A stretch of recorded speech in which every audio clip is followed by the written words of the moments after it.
el doctor Sergio Gabriel Torres, es abogado de la UBA, especialista en Derecho Penal, Criminología, Lucha contra el Narcotráfico, magíster internacional en nuevos delitos penales de la Universidad del Salvador, magíster en Criminología de la Universidad Nacional de Lomas de Zamora, doctor en Ciencias Jurídicas de la Universidad de la Universidad del Salvador, y postdoctorado en Derecho Penal y Garantías Constitucionales de la ULAM.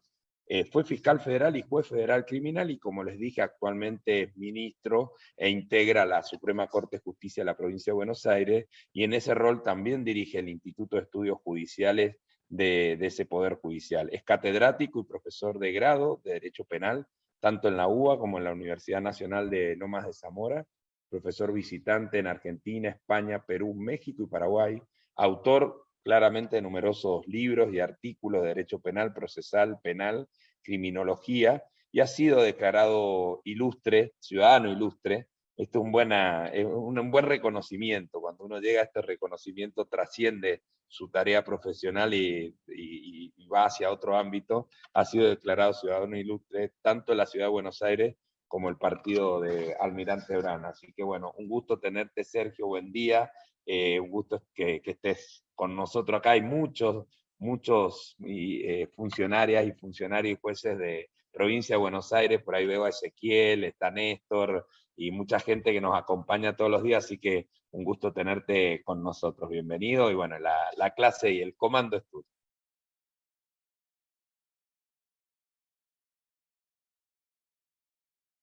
Fíjate, Robert, si podés desmutear. Ahí está.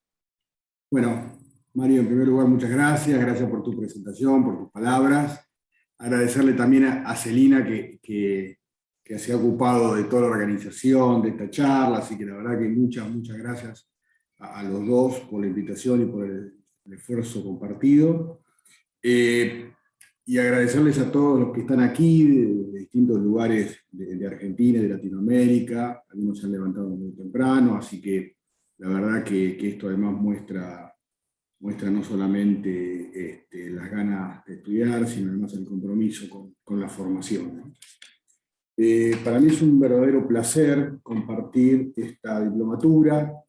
Yo tengo que hablar un ratito sobre el lenguaje. Vamos a hablar de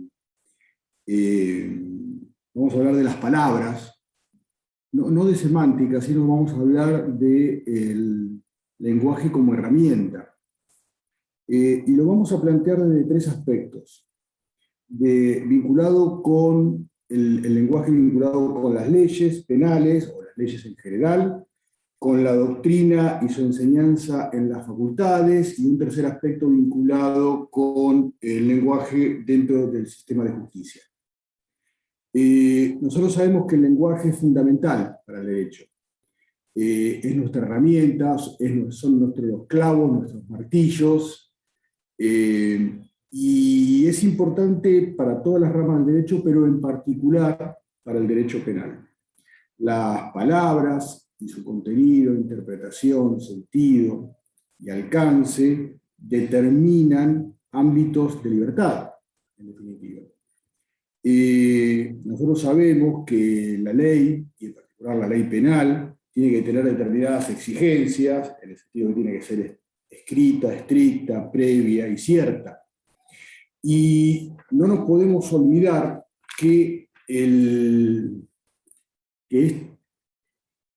derecho penal, en particular, está construido sobre ámbitos de libertad.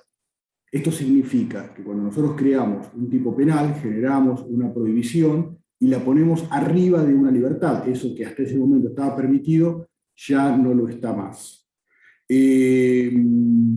Por eso es importante la certidumbre en el lenguaje penal, precisamente porque eso reduce la interpretación, la discrecionalidad o la arbitrariedad del sistema para llevar adelante determinado tipo de investigaciones, determinado tipo de delitos.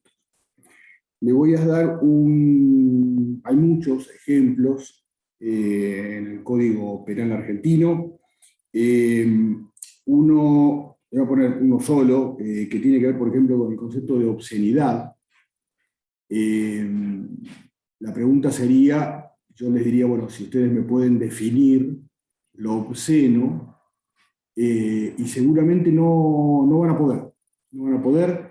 Hay un antecedente que tiene ya unos años de la Corte Suprema que determinó que no era posible establecer un catálogo, un número clausus de conductas obscenas y que dejaba en manos de los jueces la determinación. Los jueces no tenían que ser ni demasiado progresistas ni demasiado conservadores, tenían que hacer un corte transversal de la comunidad, etcétera, etcétera, etcétera. Todo esto es un cuento más largo, pero es muy, muy interesante, todo el desarrollo de ese proceso y finalmente la decisión de la Corte.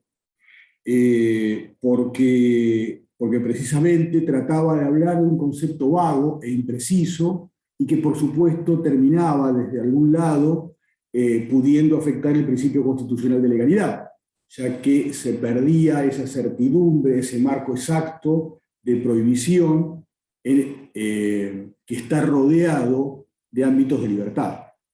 Alguien dijo alguna vez que un derecho penal en un Estado democrático eran pequeñas islas de prohibición que navegan en un océano de libertades.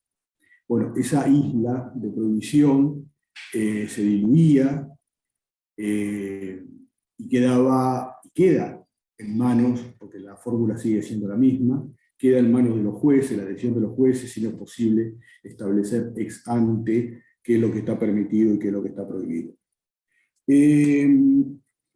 La primera cuestión que quería tocar muy brevemente tiene que ver con la enseñanza en la facultad del lenguaje. Ahora vamos a hablar del lenguaje judicial, vamos a hablar del lenguaje jurídico. Sin embargo, nosotros, tanto en doctrina como en la facultad, construimos un metalenguaje. Nosotros le enseñamos a nuestros alumnos en forma imperceptible, y no del todo consciente, van aprendiendo una especie de metalenguaje, así que cuando se reciban, van a hablar, y lo digo entrecomillado, como abogados. Y esto es imperceptible, como decía, para los profesores y también lo es para los alumnos. Les terminamos enseñando un lenguaje que no tiene nada que ver con el lenguaje social, el lenguaje común, el lenguaje en el que esas mismas personas hablan con sus amigos, con sus familias, y ese lenguaje lo empieza a este chico, a esta chica, lo empieza a separar cuando está en funciones, cuando está trabajando, lo empieza a separar de la comunidad. Después vamos a ver que esto va a tener consecuencias judiciales y también jurídicas. Por otra parte, tampoco se nos puede escapar que dentro del ámbito doctrinario esto también ocurre, y ocurre cada vez más. Hay algún antecedente de hace ya unas cuantas décadas. Había un profesor español, republicano él, que se había escapado del franquismo y se había venido a Argentina, que se llamaba Luis Jiménez de Azúa, un profesor de profesores, una de las más grandes mentes del derecho penal iberoamericano.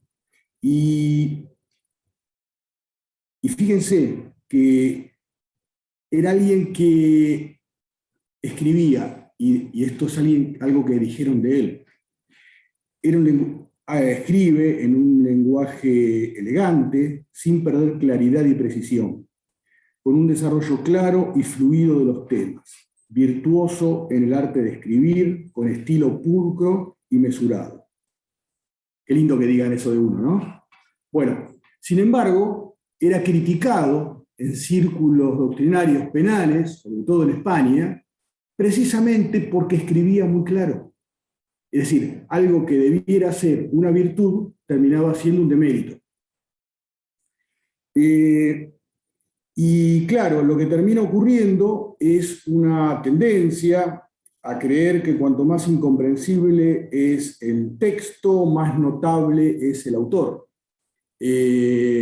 hay neologismos, tenemos traducciones, sobre todo en derecho penal del derecho alemán, muchas veces mal hechas, con palabras directamente inventadas, y esto lo único que hace es afectar el acceso al conocimiento por parte de los estudiantes, de los iniciados. Y por supuesto que esto no es un tema exclusivamente del ámbito del derecho, en otras ramas también ocurre lo mismo. Se han criticado un montón de ciencias, solo por mencionar algún filósofo, Sabater, criticó, por ejemplo, la psicopedagogía moderna, porque también tiene un lenguaje oscuro, lleno de palabras que quieren decir otras cosas, y ponía como ejemplo el currículum. Todos sabemos lo que es un CV. Bueno, ellos no le llaman CV, le llaman microsecuenciación curricular, y al recreo le dicen segmento de ocio. Esto, que puede parecer una tontería, cuando todas las oraciones están construidas en base a esta terminología, lo que hace es excluir al no iniciado, que no puede acceder a esa información, y termina siendo excluido, absolutamente antidemocrático, digamos, en cuanto al acceso a la información, y termina apartando a la ciencia de la comunidad, de la sociedad. Por lo tanto, todo esto que nosotros estamos hablando hoy, y que agradezco tanto a Mario por la invitación, es algo que nosotros tenemos que tener en cuenta cuando damos clases en la facultad, o cuando escribimos algún artículo, o publicamos un libro. El derecho se le ha dado el llamar ciencia de misterios. Y esto es nada más que por el lenguaje. Es decir, cómo es difícil comunicarse, cómo es difícil acceder a las leyes y a lo que dicen los jueces a través de aquellos que no están iniciados en el tema. Por supuesto que esto es algo que tiene muchos años. De hecho, una muestra simbólica de la importancia del lenguaje y de lo que implica la utilización de palabras, podemos citar el libro 11 del Génesis del Antiguo Testamento, donde se cuenta la historia de la Torre de Babel. Era una torre, todos conocemos la historia, es una torre que empiezan a construir los hombres para llegar a Dios y contarle cuán orgullosos estaban de todos los logros que habían tenido. Y esa torre Dios parece que la leyó mal, la idea, porque en realidad no lo consideró un monumento a la vanidad del ser humano, y lo podía haber castigado de muchas formas. Podía haber mandado un rayo, un terremoto, una inundación, y destruir la torre. Sin embargo, la torre no la destruyó. Lo que hizo fue, los castigó, y los castigó en forma bíblica, los incomunicó, creó el lenguaje. Es decir, el lenguaje también es una pared. Y fíjense ustedes, cuando hemos viajado, que he tenido la oportunidad de viajar a un país que no se habla el mismo idioma, el idioma que uno conoce, los escucha hablar, y es una persona como nosotros. Sin embargo, hay una pared invisible e infranqueable que nos separa de esa persona y nos impide comunicar. No es algo nuevo. De hecho, en el ámbito legal, el ámbito de la legislación, ya en la propia mitología griega se relata que para hacer posible la existencia de las ciudades, Zeus le había hecho un regalo a los hombres y les infundió la idea de la justicia y el sentido moral. Sin embargo, el padre de los dioses se había olvidado de entregar la facultad de descifrar el lenguaje de ese regalo. Después, ya dentro del ámbito específicamente legal, Erasmo de Róterdam hablaba de la necesidad que las leyes que rigen una ciudad o un reino sean claras y bien conocidas por el pueblo. Lo mismo Montesquieu, quien hablaba que el estilo de las leyes ha de ser siempre sencillo, la expresión directa se entiende siempre mejor que la expresión redundante. Lo decía Jeremy Bentham, el fin de la ley es dirigir la conducta de los ciudadanos. Dos cosas son necesarias para el cumplimiento de este fin, decía Bentham: que la ley sea clara, es decir, que ofrezca a la mente una idea que represente exactamente la voluntad del legislador, y que la ley sea concisa. Por otra parte,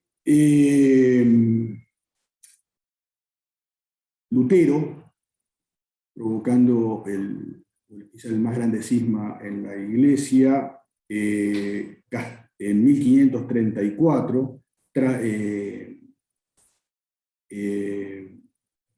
escribió, tradujo la Biblia del latín medieval al alemán en 6 tomos, y era precisamente para que la gente pudiera leer la Biblia, la gente que no tenía ese estudio tan avanzado, que no era tan erudito, que podía igualmente acceder a la Biblia. Es decir, el lenguaje, como decíamos, es pared, pero también puede ser puente. Fíjense ustedes que hasta el Concilio Vaticano II, en la década de los 60, el idioma oficial de la Iglesia era el latín. Esto implicaba que todas las actividades religiosas se hacían en ese idioma, que por supuesto era un idioma que no tenía nadie, digamos, nadie conocía, y eso era una pared. Con el Concilio Vaticano II eso se cambia y aparecen que todas las actividades religiosas se hacen en los idiomas de cada lugar. Esto se transformó, el lenguaje se transformó en un puente, es decir, en un mecanismo de comunicación. En el ámbito de la provincia de Buenos Aires, que es donde yo trabajo, en el año pasado, en octubre del año pasado, se sancionó la ley 15.184, una ley de tipo programático, que estableció el derecho a todos los ciudadanos a comprender la información pública y promover el uso y el desarrollo de un lenguaje claro en los textos legales y formales. De hecho, establece la obligatoriedad del lenguaje claro en todos los poderes y entidades que deben incorporar dentro de su sistema de comunicación, publicación e información pública las recomendaciones y lineamientos del instructivo que disponga el Ejecutivo, bla, bla, bla. Es decir, se establece un lenguaje basado en expresiones sencillas, con párrafos breves y sin tecnicismos innecesarios, que puede ser usado en la legislación, en las sentencias judiciales y en las comunicaciones públicas dirigidas al ciudadano. Es decir, toda la actividad del Poder Ejecutivo y el Poder Legislativo en la provincia de Buenos Aires está obligado a ser realizado en un lenguaje claro y accesible para todos. Por otra parte, esta idea de una justicia y una legislación comprensible se encuentra en el Código Iberoamericano de Ética Judicial, en el artículo 27, en la Carta de Derechos de las Personas ante la Justicia en el ámbito iberoamericano, dentro de las 100 reglas de Brasilia, y en el ámbito local, el artículo 45 del anteproyecto del Código Civil y Comercial de la Nación establece que expresarse tanto en las audiciones como en las resoluciones en un lenguaje claro. Esto le impone a los jueces.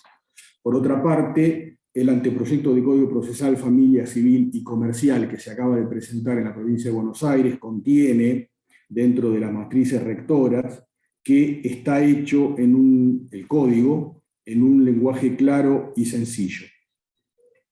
Esto para marcar simplemente que es un proceso que no es solamente un proceso, digamos, teórico, sino que en realidad se va abriendo camino en distintos ámbitos de discusión legislativos, y se va estableciendo una necesidad de que esa información sea accesible para cualquiera, incluso que no sea abogado. Por su parte, el artículo 7 de la Ley de Organización y Competencia de la Justicia Federal establece que las sentencias deben fundarse por escrito en un lenguaje claro y sencillo, sin perjuicio de la explicación del lenguaje en las audiencias.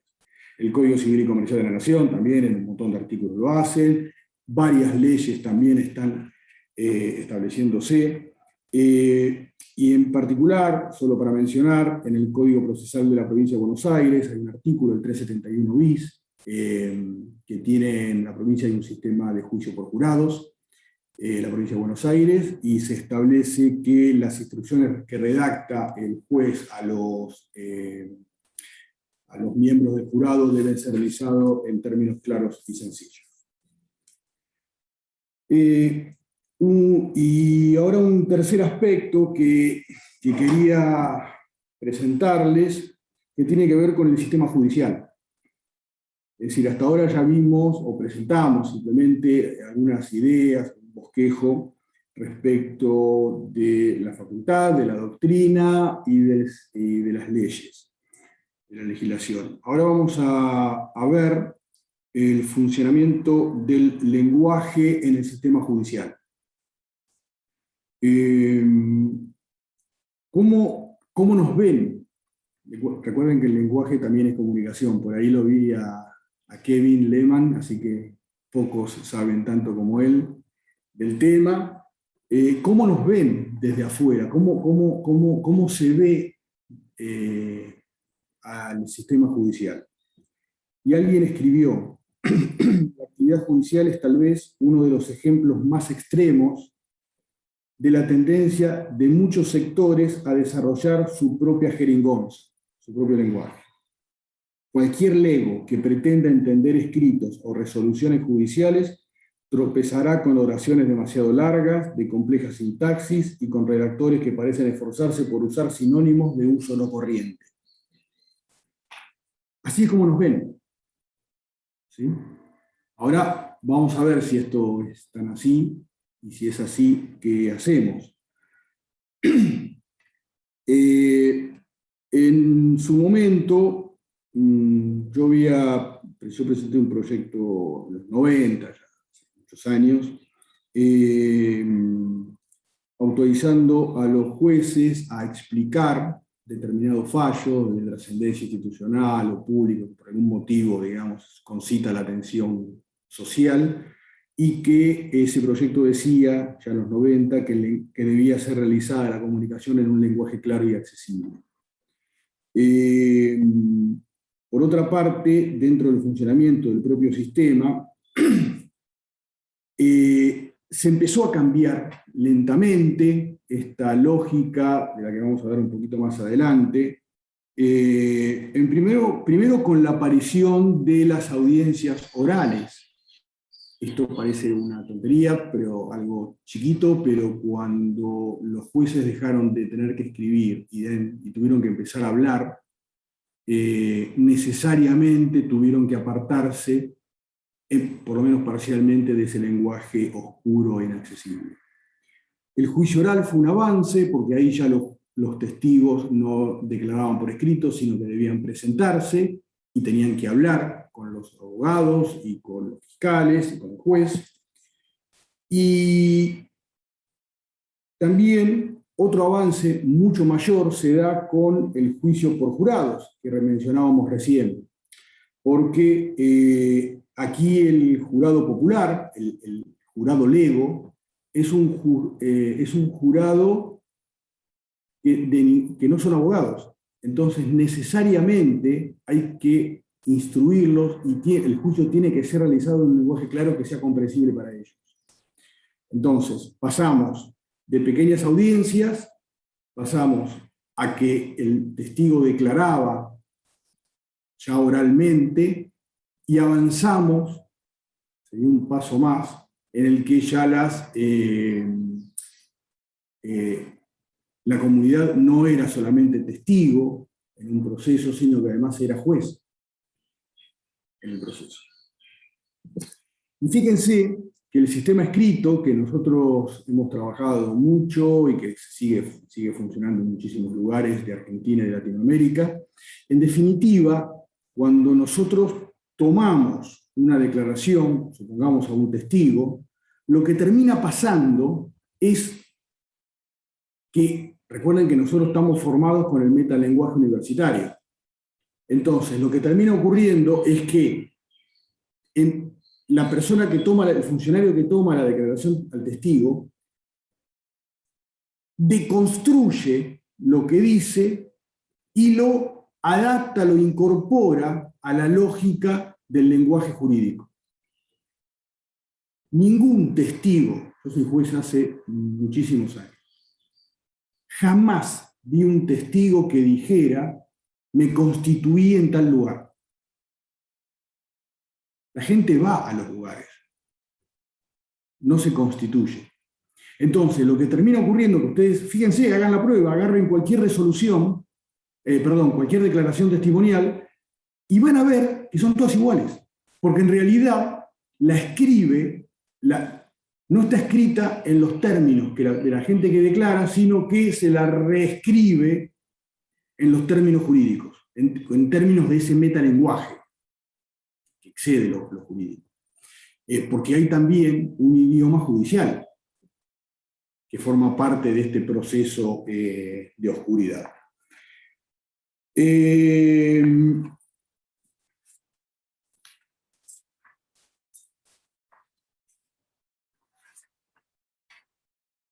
Yo recuerdo que cuando, a poco de entrar en tribunales, ya hace muchos años como empleado, era pinche en la mesa de entradas, es el cargo más bajo que tiene el sistema judicial,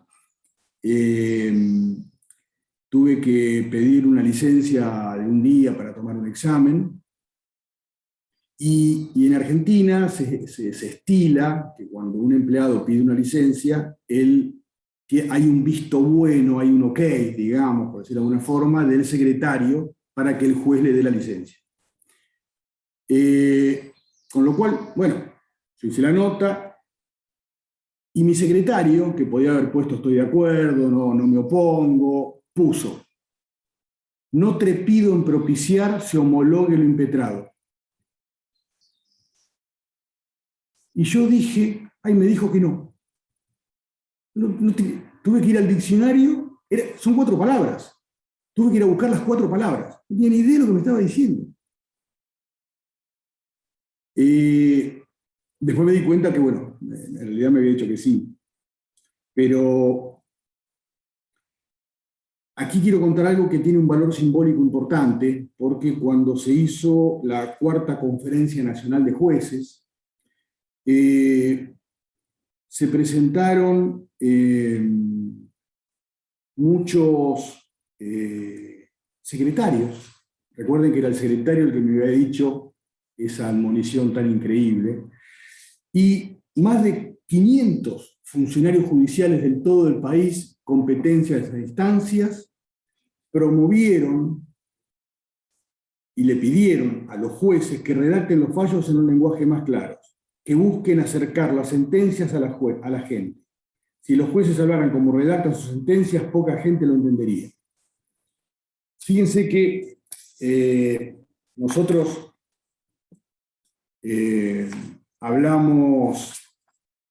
tenemos palabras que quieren decir otras cosas. Cuando nosotros hablamos del tenedor, la gente cree que es un cubierto.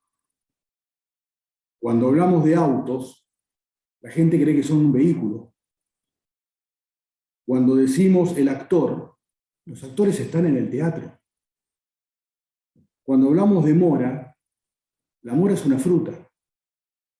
Cuando hablamos de rebeldía, hablamos de una sublevación. De hecho, en el sistema procesal argentino, y esto ya es algo que se incorporó culturalmente, nosotros tenemos una vieja tradición heredada del sistema continental europeo español de hace bastante tiempo. Y claro, cuando se empezó a redactar las primeras normas escritas en el derecho español antiguo, no existía la H. Entonces, no se decía hoja, se decía foja. Y nosotros hoy hablamos de fojas. La foja es una no palabra, es una palabra en realidad heredada de una época en que no existía la H. Y fíjense que cuando un juez resuelve, o un tribunal resuelve, ¿qué dice? Cuando un tribunal resuelve, dice fallo. Y yo no puedo evitar pensar que cuando uno dice fallo, en realidad está avisando que se va a equivocar. En realidad es hallo, claramente, pero simplemente para mostrar esto, esto que es imperceptible para nosotros. Nadie pondría ninguna duda que las hojas judiciales son fojas y se escribe así y forma parte del diario comunicacional del sistema judicial. Sin embargo, esto claramente tuvo una explicación y hoy día tenemos que discutir si tiene sentido. La otra vez, hablando en Necochea, en una ciudad de nuestro litoral marítimo, Argentina, sobre este tema, cuando terminó la exposición, se me acercó una colega y me dijo: mire, doctor, yo le quería contar algo que le pasó a un abogado amigo mío. Lo fue a ver una señora que tenía un problema de familia. El marido no le pasaba alimentos acordados hacía varios meses. Entonces ella le explicó todo el problema al abogado, y el abogado le dijo: bueno, señora, a mí me parece que lo que tenemos que hacer es ejecutar a su marido. Y ella dijo: ¿no será mucho, doctor? No dijo que no. Ojo, no le pareció que quizá fuera mucho. Pero no le dijo: no, doctor, ¿no será mucho, doctor? Bueno, esto para mostrar, es simplemente una muestra simpática de esta pared que hay entre el sistema judicial, el lenguaje y la comunidad. Yo no tengo tiempo, tengo varios ejemplos de redacciones que son muy simpáticas porque son básicamente incomprensibles. ¿Sí? Uno las lee y no se entiende.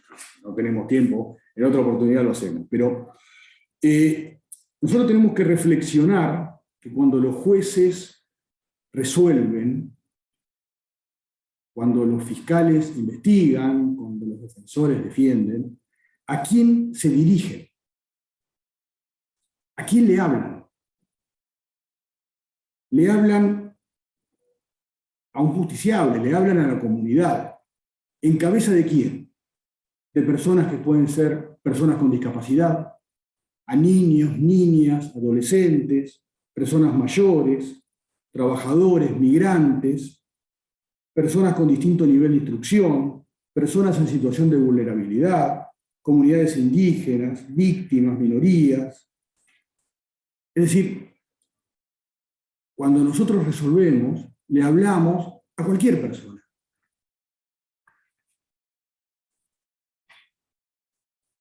De hecho, hay un juez de Necochea que falleció, muy simpático, que de forma muy agradable le devolvió un expediente al fiscal con el siguiente proveído. Explicado que sea el significado de fumus bonus iuris et periculum in mora por el señor agente fiscal, se proveerá lo que corresponda. Es decir, no estamos entendiendo, en definitiva, lo que nos estás diciendo. Eliminá el latinazgo y explicanos realmente qué querés decir. La Suprema Corte de Justicia, que tengo el honor de integrar, en un acuerdo de agosto del año 2019, estableció como una política de Estado del Poder Judicial en la provincia de Buenos Aires la utilización del lenguaje claro. Simplemente para mostrarles cuál es la idea, en un trabajo que se hizo respecto de los juzgados de familia, se estableció que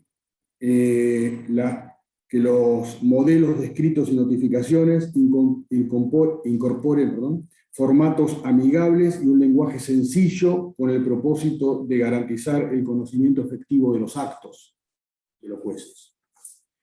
Es decir, y ya voy terminando para ver si hay alguna pregunta, alguna intervención. El Estado, para que quede claro lo que quiero decir, el Estado tiene, a partir del contractualismo y este pacto que nosotros tenemos, por la cual cedimos determinados derechos, el Estado tiene determinados roles, determinadas funciones que hacen a su esencia, hacen a su naturaleza, hacen a su propia la lógica de existencia. El Estado tiene que dar educación, vivienda, seguridad, trabajo, salud, justicia, y en definitiva un sistema judicial que escribe en términos oscuros, pudiendo decir lo mismo en otras palabras, en definitiva es una justicia o es un sistema judicial endogámico, es decir, que habla para adentro, no habla para afuera. ¿Le habla a quién? Le habla a los jueces, le habla a los abogados, le habla a los fiscales. Cuando un juez de instancia resuelve algo, en realidad le está hablando a los camaristas, y los camaristas después le están hablando a la corte, y el propio sistema se nutre a sí mismo y van hablando entre los propios intervinientes del proceso, cualquiera sea la materia, y hablan entre sí todo el tiempo. En definitiva, la incorporación de este lenguaje claro, de esta necesidad de lenguaje claro en la provincia de Buenos Aires, que cuenta con más de 25.000 funcionarios, empleados y magistrados. La Corte, por ejemplo, adhirió a la Red Nacional del Lenguaje Claro, también en el año 2019, y a través del Instituto de Estudios Judiciales, que tengo el gusto de dirigir, se están realizando capacitaciones todo el tiempo y se están realizando estas lógicas de cambios culturales. Incluso queremos ir un poquito más allá en la explicación. Yo soy el presidente del Consejo de la Magistratura de la Provincia de Buenos Aires, y se revieron todos los programas de examen y se eliminaron, por ejemplo, todos los latinazgos. Es decir, se estableció que los programas de exámenes para aquellos que quieran concursar sean realizados también en un lenguaje accesible, por más que sean todos abogados. Esto también es un cambio. Y por otra parte, se incorporó dentro de la currícula de la Escuela Judicial Obligatoria en Buenos Aires una materia de lenguaje claro. Es decir, esto puede parecer un tema, dentro de los grandes problemas que hay, puede parecer, no digo un tema menor, pero sí un tema marginal, si se quiere, un tema que es interesante, pero que bueno.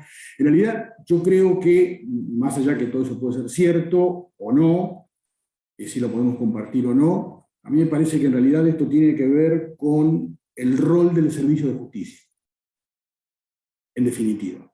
Es decir, si nosotros trabajamos y le damos un servicio a la comunidad, o trabajamos para nosotros mismos. Recuerden que cuando un juez resuelve, decide algo sobre la vida, la libertad, la integridad, la propiedad, el honor de una persona.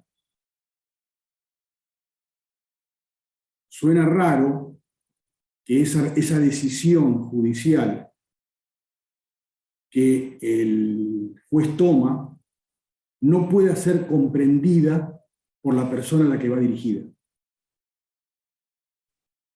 El ejemplo es, y todos en algún momento lo hemos visto en alguna película, es que el juez está hablando y la persona que está al lado del abogado se acerca al oído de su letrado y le pregunta, ¿qué está diciendo? ¿Qué está diciendo? Porque él no entiende. Y él le dice, shh, callate, déjame escuchar, después te explico. Es decir, esa persona que es la destinataria de la decisión judicial no puede entender lo que el juez le está diciendo y lo que el juez le está resolviendo, que es su vida, que tiene que ver con él, con su familia, con sus hijos, con su libertad, con su propiedad. Y eso tiene que ver, me parece, que es el mensaje final de qué tipo de justicia nosotros tenemos y qué justicia nosotros aspiramos. Esto se hace con pequeños cambios. Nosotros, sin darnos cuenta, ese metalenguaje lo tenemos incorporado, como decía al principio, y culturalmente nosotros hablamos así. Lo que es peor, nosotros hablamos todo el tiempo así, no nos damos cuenta. Yo recuerdo una vez, mi hija Victoria estaba en el colegio primario, era muy chiquita, y no sé qué lío había hecho en el colegio. Y le dijo a la profesora, a la maestra, le dijo, no, Vicky, va, tal cosa, y ella le dijo, pero eso no es apelable. Y ella era chiquita, lo había escuchado seguramente en casa, seguramente, y claramente la maestra nos mandó a llamar, dijo, en esa casa está pasando algo, ¿no? Claramente dijo, que vengan acá a explicar esto porque acá hay algo que no.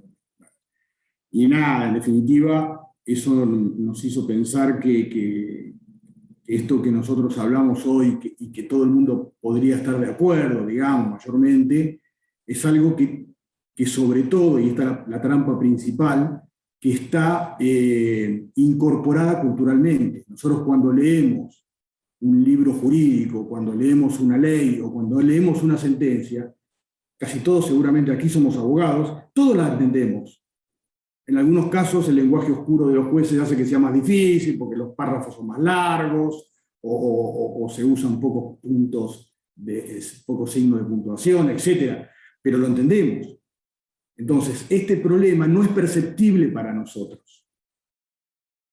¿Se entiende lo que quiero decir? Es decir, es un problema que es de otros. Entonces, si el abogado, el fiscal, el juez forma parte de un servicio de justicia hacia la comunidad, que es el rol esencial, uno de los roles esenciales del Estado, que es el servicio de justicia, solo lo puede hacer a través de una comunicación clara y sencilla. Por supuesto que esto es un desafío, es un trabajo de mucho tiempo, que va a llevar mucho esfuerzo. Hay, como estuvimos viendo, un montón de iniciativas nacionales, regionales e internacionales, con grandes programas incluso pagados por los propios estados. Hay capacitaciones, hay pequeños cambios que se van dando paulatinamente, pero lo cierto es que es un trabajo de cambio cultural, ¿sí? Nosotros tenemos que hacer una especie de cambio de chip de cuál es nuestro rol dentro del servicio de justicia y si, como dije antes, a quién le hablamos, ¿sí? Nosotros tenemos que lograr, y esto finalmente es el planteo, nosotros tenemos que lograr que lo que nosotros resolvemos pueda ser entendido por la persona a la que va dirigida. De esto se trata el lenguaje claro, no se trata de ninguna palabra rara, ni cambiarle el sentido a nada, ni agregarle nada raro, sino simplemente es permitir que la persona a la que va dirigida la resolución pueda entender sin intermediarios lo que el juez está resolviendo. La pregunta es fácil, el planteo también lo es.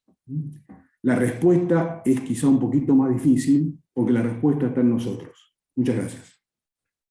Sergio, querido, la verdad que agradecerte ahí, todo a cámara prendida, hay mucho aplauso, has, digamos, generado un gran debate. Yo rescatar el liderazgo, la posición desde donde has planteado este nuevo paradigma en el que obviamente estamos de acuerdo. Rescatar también a veces la profundidad de lo cotidiano y de lo simple, ¿no? Muchas veces uno cree que es simple, accesible, es poco profundo, y en el fondo lo que nos venís a plantear es la empatía y el acceso y el enfoque de la justicia puesto en el ciudadano, que finalmente es el fin último de nuestros servicios, ¿no? Y me parece muy importante. Hay varias preguntas, entre ellas algunas, si es posible responder, o también podemos responder con más preguntas, si aferrarse a ese lenguaje jurídico complejo es una cuestión de ejercicio de poder, como también lo hace el lenguaje policial, cada uno de los metalenguajes de cada una de las corporaciones, si se quiere, es un ejercicio del poder o es estar en la zona de confort, no salirse, o ambas, digamos. Por ahí alguno preguntaba, bueno, el juez de las primeras instancias escribe así porque también es revisado por instancias superiores, y qué importante que vos, siendo parte de esa instancia, de ese otro mensaje, digamos. Pero básicamente tiene que ver con ejercicio de poder, tiene que ver con zona de confort, tiene que ver con estructuras culturales. Sí, yo creo que es una mezcla de todas, ¿no? Creo que es una mezcla de todas porque en definitiva aquellos que integran el Poder Judicial, el Ministerio Público, en cualquiera de sus instancias, son hijos de esa formación de metalenguaje, de esa formación académica, de esa formación doctrinaria, en el que uno desde el primer día que trabaja, yo me acuerdo mis primeros días, anoche estábamos hablando de nuestro primer acceso a tribunal, yo entré de meritorio, que es algo que ya no existe, que es lo que sería un pasante, digamos, que uno entra a trabajar gratis, golpeando puertas y hace el mismo trabajo que todo el mundo, con la única diferencia que a fin de mes uno no cobra. En su época se entraba así en tribunal, eran pocos los que entraban directamente cobrando, así que bueno, había un trabajo que se hacía. Pero yo me acuerdo que el trabajo no judicial es un trabajo muy, muy raro, no es, porque está normativizado. Recuerden que esas normas también están llenas de palabras difíciles, de metalenguaje. Hoy hablábamos de las leyes. Y yo me acuerdo de que pasaban horas que yo no entendía una palabra de lo que estaba pasando alrededor mío. No entendía una palabra. Pero eso era una sensación de orfandad tan brutal, porque además en la jerga judicial hay un montón de actos procesales que se nombran por el número de artículos. No, porque tengo un 324, tengo que hacer un 214, tengo un 236. Y yo no tenía ni idea. Para mí era realmente como estar en otro país. Yo no entendía lo que estaba pasando. Con el tiempo, y esto tiene que ver con la formación etalógica cultural, con el tiempo yo fui aprendiendo ese metalenguaje y yo empecé a hablar así también. Y seguramente a los chicos que entraron después de mí les pasó lo mismo. Y creo también firmemente que es un tema de poder, sí, claro. Si yo hablo, escribo y resuelvo desde arriba de una tarima, resuelvo sobre la vida, la honra, la integridad, y si encima a la persona a la que va dirigida esa persona no me entiende y que necesita un traductor, quiere decir que el sistema judicial es autosuficiente, es un poder dentro de los poderes del Estado, es un poder fáctico, digamos, no es un poder solamente constitucional, sino que además es un poder fáctico, tiene un poder real sobre las personas. Ojo, también tenemos que decir, los médicos también tienen un metalenguaje, todas las profesiones tienen una especie de metalenguaje. Es más, los médicos tienen la agravante del lenguaje escrito, que es incomprensible en cualquier lugar del mundo. Es decir, pero esto tiene que ver también con esas lógicas. Cuando uno va con una receta incomprensible, se la da al farmacéutico, que tiene la misma formación del médico, y el farmacéutico entiende. Ah, te dijo que tome la pastilla tal, la gotita tal. Y uno no tiene idea, uno vio un garabato. Entonces, fíjense cómo funciona la lógica del poder. El médico escribe y el farmacéutico entiende. Y uno, que es el que tiene que tomar la pastilla y el que tiene que pagar el remedio, no lo entiende. Claramente es un tema de poder, por supuesto. Hay varias preguntas, estamos en tiempo, pero uno de los temas que tocaste me pareció muy interesante también es cómo replicamos estos modelos a partir del sistema de aprendizaje universitario, etcétera, etcétera, inclusive en los ámbitos de formación, charlas, webinar, etcétera, ¿no? Donde también en nuestros microclimas recreamos los modelos de lenguaje y de aprendizaje. Ahí nos planteaba Claudia que a veces la complejidad o el tecnicismo en las universidades hace que la formación para comprensión de algunos temas. Entonces, ¿cómo compaginar ese tecnicismo siendo claro y también desestructurando el sistema jurídico? ¿Se entiende? O sea, cómo enseñar el derecho también, enseñarlo en modo claro y enfocarlo a quien va finalmente dirigido a nuestro servicio. No se trata de renegar del lenguaje jurídico, ¿sí? No se trata de eso, no se trata de un planteo de esa característica. Me parece que todo tiene que ser pensado en función de. Nosotros tenemos que dar un servicio de justicia, y ese servicio de justicia es donde hay que apuntar a la claridad. Por supuesto que la facultad es el puntapié inicial en esta formación que todos tuvimos. De hecho, la Universidad de Buenos Aires, desde hace, creo que ya 3 o 4 meses, tiene, la Facultad de Derecho tiene un observatorio de lenguaje claro dentro de su estructura. Y esto muestra también que hay como una idea de que hay una necesidad de reformular desde adentro, desde la currícula, desde la formación, a los alumnos en este lenguaje. Se trata, me parece que el lenguaje, hoy yo decía que era una herramienta. Bueno, el lenguaje es precisamente una herramienta para que el servicio de justicia sea un servicio digno, ¿sí? Un servicio digno de la comunidad. Si no, me parece que es otra cosa. ¿Sí? Es un mero ejercicio, como decíamos antes en la pregunta anterior, es un mero ejercicio de poder. Genial, Sergio. 1000 preguntas, te agradecemos tu participación. Ahí a cámara abierta hacemos aplausos. Yo siempre lo hago con ruido repasando el resto de la comunidad que te felicita. La verdad que ha sido un gusto conocerlos en forma remota. La vez que pude ir a La Plata no pudimos vernos, pero agradecerte también no solo la clase, sino el liderazgo y el planteo de este nuevo paradigma, y que también se pueda hacer desde los superiores tribunales, genera, digamos, un nivel de simbolismo muy importante para el resto de la comunidad jurídica y judicial. Así que te agradecemos. Al resto de la comunidad les digo, por si no lo recuerdan, y te invitamos, Sergio, si querés, sábado que viene tenemos un taller específico de lenguaje claro, que lo va a dar María Fernanda Díaz y Pablo Casas, así que vamos a ver cómo nos despojamos de algunos términos y si están dispuestos a transitar esta deconstrucción. Así que bueno, nuevamente, Sergio, querido, agradecerte el esfuerzo día sábado a la mañana. Una cosa que lo hagamos nosotros y esta comunidad, y otra cosa que lo hagas vos. Así que nuevamente, 1000 gracias. No, gracias a vos, Mario, gracias a todos los que están. Hay un montón de amigos, de colaboradores. Sí, hay varios de provincia haciendo. Y veo, no puedo ver todas las caras, pero veo No, gente. está Néstor Trabuco, está Enrique, hay, ¿quién más? Hay muchos jueces también, funcionarios. Así que bueno, la verdad que no, gracias a todos, gracias a todas por la invitación, por el tiempo que me dedicaron, por las palabras, los comentarios, así que la verdad que me voy profundamente feliz y el agradecido soy yo.